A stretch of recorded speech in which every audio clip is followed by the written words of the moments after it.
السلام علیکم ورحمۃ اللہ وبرکاتہ۔ آپ سب کو خوش آمدید ہمارے نئے ولاگ میں، جہاں ہم قرآن کریم کی روشنی میں زندگی کے اہم پہلوؤں پر غور کرتے ہیں۔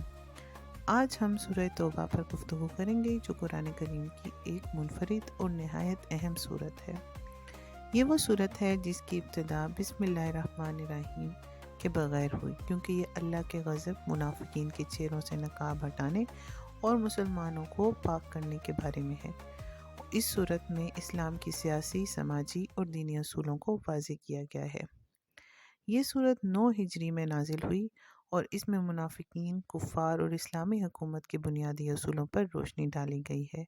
آئیے اس صورت کے پس منظر، اسباق اور اس کے عملی پیغام پر تفصیلی گفتگو کرتے ہیں۔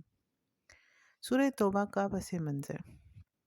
یہ صورت مدنی صورت ہے اور 9 ہجری میں غزوہ تبوک کے موقع پر نازل ہوئی۔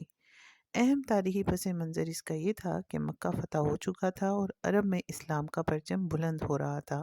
کفار اور منافقین اب بھی اسلام کے خلاف سازشوں میں مصروف تھے۔ رومی سلطنت مسلمانوں پر حملہ کرنے کی تیاری کر رہی تھی، جس کے جواب میں نبی اکرم صلی اللہ علیہ وآلہ وسلم نے 30,000 کا لشکر تیار کیا۔ اس غزوہ میں منافقین نے سازشیں کیں اور پیچھے ہٹ گئے، جس پر اللہ نے ان کے چہرے بے نقاب کر دیے۔ اہم سوالات جو ہمارے ذہن میں سورہ توبہ پڑھ کے آ سکتے ہیں وہ یہ ہیں کہ منافقین کی کیا نشانیاں ہیں اور ان سے کیسے بچا جائے۔ نمبر 2، کفار اور مسلمانوں کے درمیان تعلقات کے اصول کیا ہیں۔ نمبر 3، جہاد اور اسلامی حکومت کے احکام کیا ہیں۔ نمبر 4، سچے اور جھوٹے ایمان میں فرق کیسے آ جائے۔ اور نمبر 5، اللہ کی راہ میں مال اور جان کی قربانی کیوں ضروری ہے۔ سورہ توبہ کے اہم نکات اور اسباق۔ منافقین کی پہچان اور ان کا انجام۔ سورہ توبہ میں اللہ تعالیٰ ارشاد فرماتے ہیں، اعوذ باللہ من الشیطان الرجیم، بسم اللہ الرحمن الرحیم۔ منافق مرد اور منافق عورتیں سب ایک ہی جیسے ہیں، وہ برائی کا حکم دیتے ہیں اور بھلائی سے روکتے ہیں، اور وہ اللہ کو بھول بیٹھے تو اللہ نے انہیں بھلا دیا۔ سورہ توبہ۔ اس آیت سے ہمیں یہ پتہ چلتا ہے کہ منافق ہمیشہ دین کے خلاف کام کرتے ہیں، جھوٹ بولتے ہیں اور اپنے مفادات کے غلام ہوتے ہیں۔ نمبر 2، ایمان کی حقیقت اور سچے مومن کی پہچان۔ سورہ توبہ ہی میں اللہ تعالیٰ نے ارشاد فرمایا کہ بے شک اللہ نے ان مومنوں سے ان کے جانیں اور ان کے مال جنت کے بدلے خرید لیے ہیں۔ یہ آیت واضح کرتی ہے کہ سچا مومن وہی ہے جو اپنی جان اور مال اللہ کے دین کے لیے قربان کرنے کو تیار ہو۔ نمبر 3، کفار کے ساتھ تعلقات اور اسلامی حکمران کے اصول۔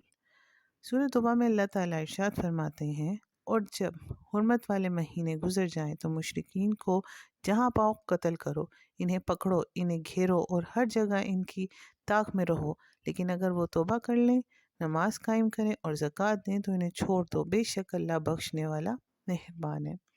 یہ آیت اسلام کے بین الاقوامی تعلقات کے اصول کو بیان کرتی ہے کہ اگر دشمن امن کا راستہ اختیار کرے تو اسلام بھی امن کو ترجیح دیتا ہے۔